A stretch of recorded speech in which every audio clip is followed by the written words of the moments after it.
estrada solitária corta o campo, o céu encoberto, a paisagem deserta, a música dramática preenchendo os nossos ouvidos, prenúncios de que algo muito errado está por vir. Um sedã avança lentamente pela via sinuosa, até dobrar uma curva e subir a colina que leva ao cemitério. Dentro do carro, o Johnny e a Bárbara discutem. Eles seguem, a contragosto, uma tradição familiar. A mãe que ficou na cidade exige que todos os anos eles levem flores ao túmulo do pai. É uma obrigação, não é um gesto de luto. E o Johnny faz questão de mostrar o seu desdém por tudo aquilo. Enquanto a Bárbara se ajoelha em silêncio para rezar, ele ironiza, impaciente, zombando da irmã ali na frente do túmulo.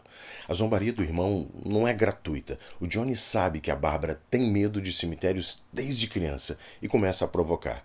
Ele relembra uma brincadeira antiga em que ele saltou de trás de uma árvore para assustar a garota. E agora, ele diz, ela ainda está com medo. Ele sente, aliás, ele se diverte. Ele aponta para um homem estranho que caminha entre os túmulos e diz com um sorriso sarcástico: "Eles estão vindo te buscar, Bárbara." E a piada, no entanto, vira pesadelo. Quando a Bárbara cruza com o velho, ela abaixa a cabeça num gesto de desculpa e ele ataca. De forma brusca, animalesca. O Johnny intervém na luta e os dois caras lutam. A tragédia tem início. O Johnny cai e bate a cabeça numa lápide. Tá morto. A Bárbara, sozinha em choque, só pode fugir. Ela corre em desespero, entra no carro, mas a chave ficou com o Johnny. O velho alcança o carro, quebra o vidro. A Bárbara consegue soltar o freio de mão e o carro desce a ladeira do cemitério até bater numa árvore. Ela escapa, corre pela mata. Ela está em pânico, então encontra uma casa isolada, antiga, abandonada. Parece segura, parece abrigo, mas quando ela sobe as escadas, a Bárbara encontra o corpo de uma mulher morta. A cabeça devorada, mastigada, como se alguma coisa ou alguém tivesse transformado aquela mulher em alimento. E lá fora, mais figuras cambaleantes surgem por entre as árvores, cercando a casa, encurralando a Bárbara. A noite caiu, e com ela algo inexplicável começou a nascer, ou talvez retornar. Algo que não está mais vivo, mas que também não está morto.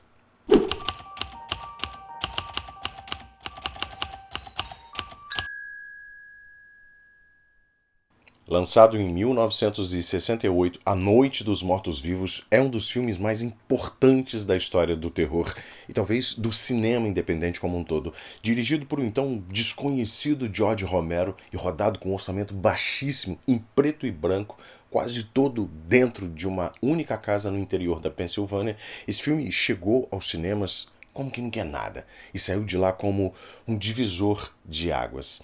A trama é bem simples, quase crua. Mortos começam a se levantar, atacando os vivos. E esse grupo pequeno de pessoas se refugia numa casa de fazenda, tentando sobreviver àquela noite.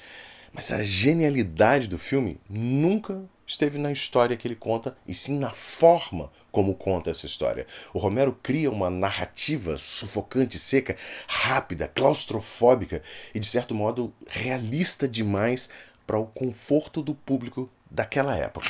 E tem mais, no meio dessa tensão toda, ele coloca como protagonista o Ben, um homem negro, interpretado aqui pelo ator Dwayne Jones. Algo raríssimo, quase inédito, especialmente num papel de liderança, de coragem, de estratégia, sem que a cor da pele fosse sequer mencionada no roteiro. Isso por si só já bastaria para fazer história no cinema.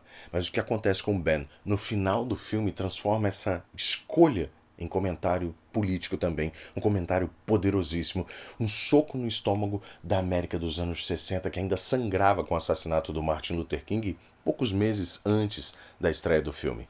Night of the Living Dead nasceu do terror B, da vontade desses jovens cineastas de fazer um filme barato, mas que rendesse algum lucro.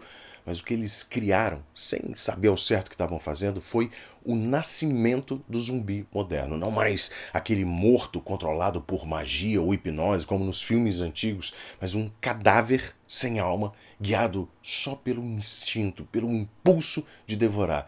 Uma metáfora viva, ou melhor, morta, né? Do colapso da civilização, da falência da comunicação, da violência que se espalha quando tudo mais desmorona. O filme caiu em domínio público por erro no registro do copyright. Isso só ampliou o seu alcance. Passou a ser exibido na TV livremente, em festivais, em escolas, em VHS vagabundo, e assim foi se tornando uma espécie de relíquia maldita, macabra da cultura pop. Um daqueles filmes que, quando a gente assiste, sente que está diante de alguma coisa bruta, incômoda, verdadeira, como se aquele horror tivesse mesmo acontecido em algum canto remoto do mundo. Para pegar de onde a gente parou na introdução, a Bárbara, em choque, encontra refúgio naquela casa isolada, mas o alívio é muito breve. O corpo mutilado no topo da escada, os grunhidos vindos ali do lado de fora confirmam o pior. Ela não está sozinha, nem segura. É quando aparece o Ben. Ele chega apressado, ofegante, dirigindo uma caminhonete e ele imediatamente assume o controle da situação. Ele tenta acalmar a Bárbara, reforça as janelas, examina o lugar e nós, como espectadores, fazemos a mesma coisa. Nós nos colocamos na defensiva, procuramos entender o que está acontecendo, mas a verdade é que ninguém sabe. Nem o Ben, nem a Bárbara, muito menos nós, o público. Existem sim boatos, pedaços desconexos de informação pelo rádio.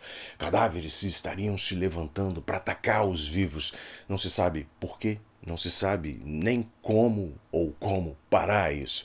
Enquanto a casa vai sendo reforçada contra os invasores, que aliás vão se acumulando ali do lado de fora em número crescente, lentos, mas incessantes, nós descobrimos que existem mais pessoas escondidas ali dentro da casa. No porão estão Harry e Helen Cooper, junto com a filha doente, e o jovem casal Tom e Judy. E se os monstros lá fora parecem ameaçadores, o que se instala dentro da casa não é muito melhor, criança. Desconfiança, medo, orgulho ferido, autoridade contestada. O Harry quer manter todo mundo trancado no porão. O Ben insiste em fortificar o andar de cima, onde é possível enxergar o que está acontecendo lá fora, fugir se for preciso. Os dois se enfrentam o tempo todo e cada decisão errada tem consequências imediatas, brutais. A convivência vai se tornando uma espécie de cerco psicológico em que as tensões humanas corroem qualquer chance de cooperação. E a essa altura a gente se pergunta o que é que está matando mais, os mortos que caminham lá do lado de fora ou os vivos que se odeiam aqui dentro de casa. A tensão vai aumentando até o inevitável. Há tentativas de fuga, acidentes, decisões desesperadas. Quando o plano de escapar com a caminhonete falha, e falha de uma forma trágica, muito trágica, tudo começa a ruir outra vez. Um a um, os ocupantes da casa vão sucumbindo, vítimas tanto dos mortos quanto dos seus próprios erros. E o filme segue nos apertando, sem trégua, porque aqui o terror não é só de ser devorado, é de ser deixado sozinho, de ser ignorado, ou pior ainda, de ser confundido com o inimigo. No fim dos anos 1960, o George Romero era um cineasta iniciante, independente, tentando sobreviver com comerciais e vídeos institucionais lá em Pittsburgh, na Pensilvânia. Ele, junto com os amigos John Russo, Russell Steiner e Carl Hardman, formaram essa pequena produtora chamada Image 10, improvisada, sem grandes recursos, mas com ambição suficiente para tentar uma coisa ousada.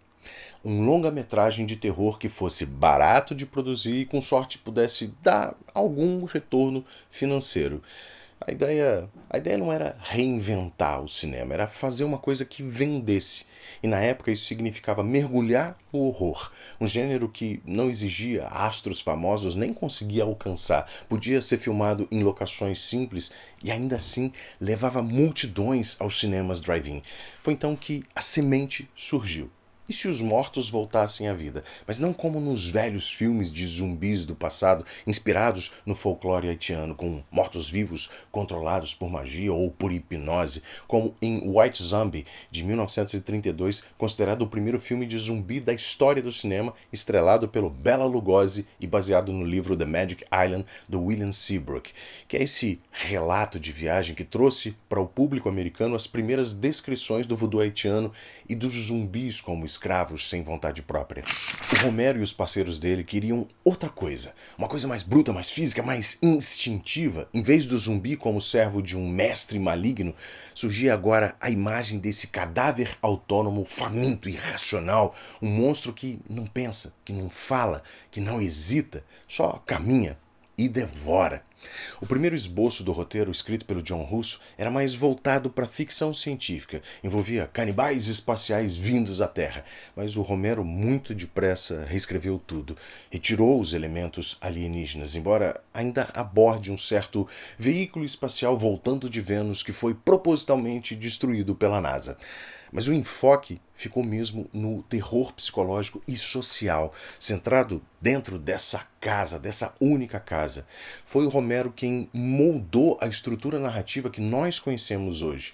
Um grupo de desconhecidos barricados dentro de uma casa, a tensão entre eles surgindo como um elemento extra e tornando essa convivência cada vez mais perigosa. O cerco crescente dos mortos-vivos lá fora e um final tão desesperador quanto perturbador. O roteiro final foi acreditado então ao Romero e ao Russo, misturando o pânico sci-fi dos anos 1950 com esse realismo cru do final dos anos 1960 e foi profundamente influenciado pela cobertura jornalística da Guerra do Vietnã, que era exibida diariamente na televisão americana. O Romero dizia que ele queria que o filme parecesse um noticiário, com imagens mais duras, imagens que ficam na sua retina inescapáveis e com uma verdade incômoda por trás do horror. O que era para ser só um filme B, barato, acabou se transformando, sem que eles soubessem ou planejassem, num marco definitivo do cinema de terror e no nascimento do zumbi moderno, aquele que, a partir dali, deixaria de ser um servo silencioso e passaria a ser um espelho do colapso da humanidade. Pouquíssimos filmes de terror conseguiram um feito tão poderoso quanto A Noite dos Mortos-Vivos, definir praticamente sozinho um novo tipo de monstro. A influência é tão profunda que hoje todo mundo tem uma ideia, uma imagem mental do que é um zumbi. E muito provavelmente essa imagem vem do filme do Romero. O filme que criou a gramática do apocalipse zumbi, os infectados lentos, o cerco, o grupo de sobreviventes sempre em conflito, o colapso da civilização, a crítica social disfarçada de terror. Esse modelo ia se repetir e se reinventar em incontáveis produções a partir desse momento. A mais evidente, talvez a mais bem-sucedida, claro, é The Walking Dead, série lançada lá em 2010 e que se tornou um fenômeno mundial. O Robert Kirkman, produtor, criador dos quadrinhos que deram origem à série, nunca escondeu a inspiração direta que ele teve no cinema do George Romero. A estrutura da história, os conflitos morais entre os vivos, a ambientação rural, a ameaça constante dos mortos, tudo ali ecoa do filme de 1968, até o tom sombrio, desesperançado, carregado no DNA de A Noite dos Mortos-Vivos. Mas não para por aí. O legado do Romero ele se espalhou como se fosse um vírus criativo. O próprio Romero expandiu a mitologia dele com O Despertar dos Mortos, de 1978, e Dia dos Mortos, de 1985, o que consolidou essa trilogia zumbi que passou a ser estudada até em universidades, citada em teses, venerada por fãs. No final dos anos 1980, a gente teve o divertidíssimo A Volta dos Mortos-Vivos, inspiração direta no filme do Romero. Mais tarde, a gente teve filmes como Extermínio, de 2002, do Danny Boyle, com seus zumbis correndo furiosos, reformulando a ameaça física, mas ainda assim mantendo intacta a estrutura de colapso social. Mais zumbis turbinados, Guerra Mundial Z, do Max Brooks, filho do Mel Brooks e da Anne Bancroft, escrito como se fosse essa espécie de documentário literário pós-apocalíptico, construindo uma visão global, geopolítica, de uma guerra mundial contra zumbis, com fortíssima crítica social, estratégias de sobrevivência assustadoramente plausíveis. A adaptação para o cinema, lançada em 2013 com Brad Pitt, deixou de lado esse formato original, mas apostou numa trama linear de ação, com zumbis velozes, cenas grandiosas, como o Ataque de Jerusalém. Embora tenha sacrificado parte da profundidade do livro, o filme manteve viva a essência iniciada pelo Romero, o zumbi como metáfora para o colapso das estruturas humanas diante do medo, do contágio, da desordem. A gente tem ainda Madrugada dos Mortos de 2004, remake dirigido pelo Zack Snyder, que atualiza Dawn of Dead com mais ação, menos comentário social, mas sem jamais negar as origens. E filmes como A Invasão Zumbi de 2016 e até jogos como The Last of Us, agora a série, seguem partindo essa mesma ideia, o zumbi como uma ameaça absoluta e como um espelho incômodo daquilo que a humanidade é capaz de se tornar. O mais curioso é que A Noite dos Mortos-Vivos foi feito às pressas, com atores locais, orçamento irrisório, e acabou se tornando o alicerce de uma das mitologias mais rentáveis e universais do cinema moderno. O Romero não só criou um monstro, ele criou um gênero inteiro. O mais assustador disso tudo, ele fez isso dizendo para nós desde o início que o verdadeiro perigo não são os mortos lá fora, mas os vivos aqui dentro. Para encerrar esse review aqui, é impossível não reconhecer que A Noite dos Mortos-Vivos não surgiu do nada. Esse filme é herdeiro direto de uma tradição literária que floresceu nas páginas das pulp magazines de terror lá na primeira metade do século XX. Publicações como a Weird Tales, a Terror Tales, Strange Tales of Mystery and Terror, que espalhavam histórias de horror sobrenatural, criaturas grotescas, atmosferas sufocantes. Autores como Robert Bloch, Ambrose Bierce, Algernon Blackwood, August Derleth, que pavimentaram esse caminho, criando essas narrativas que misturavam o medo do desconhecido com críticas sociais e existenciais muito contundentes. Eu tenho o maior orgulho de dizer que essa herança pulp é celebrada hoje pela Tramatura na coleção Gritos de Horror, que já conta com 2 volumes, criança, 2 volumes publicados e um terceiro a caminho. O primeiro volume traz contos do Robert Bloch, Ambrose Bierce, Arthur Leo Zagat, Algernon Blackwood, além de um conto meu deste camarada aqui que vos fala. O segundo volume traz histórias do Robert E. Howard, Mary E. Wilkins Freeman, E. F. Benson, Edward Burr Lytton, Sir Arthur Conan Doyle, entre outros, além de um conto do Edilton Nunes, do grupo Stephen King Brasil. Essas edições resgatam esse espírito das revistas pulp, oferecendo para o leitor, para você, para esse leitor moderno que você é, uma espécie de experiência de horror clássico, mas muito envolvente. A Noite dos Mortos-Vivos bebe diretamente dessa fonte riquíssima e sombria. O Romero e o Russo, ao criarem esse filme, eles canalizaram o espírito dessas histórias. O medo do desconhecido, o colapso da civilização, a crítica social embutida no horror, assim como os contos pulp, o filme nos confronta com o que há de mais sombrio na natureza humana, usando o sobrenatural como espelho das nossas próprias falhas, mas também trazendo um bocado de diversão de terror na bagagem. Portanto, ao assistirmos A Noite dos Mortos-Vivos, nós não estamos apenas diante de um marco do cinema de terror, mas também de um elo entre as gerações de narradores que, desde as páginas das pulp magazines até as telas do cinema, continuam a nos lembrar que o verdadeiro horror muitas vezes reside dentro de nós mesmos, criança. E se você curtiu esse mergulho nos mortos-vivos mais influentes do cinema, não esquece de deixar o seu joinha aqui embaixo, se inscrever no canal e ativar o sininho para não perder nenhum vídeo novo. Isso ajuda demais o canal Tramatura a continuar desenterrando as melhores e as mais macabras histórias de terror e outros temas também. E compartilha com os seus amigos, claro, porque se você não curtir e compartilhar esse vídeo aqui, é bem capaz de acordar amanhã com alguém batendo na sua porta, muito lentamente, gemendo baixinho e com uma fome danada de miolos. Você que decide.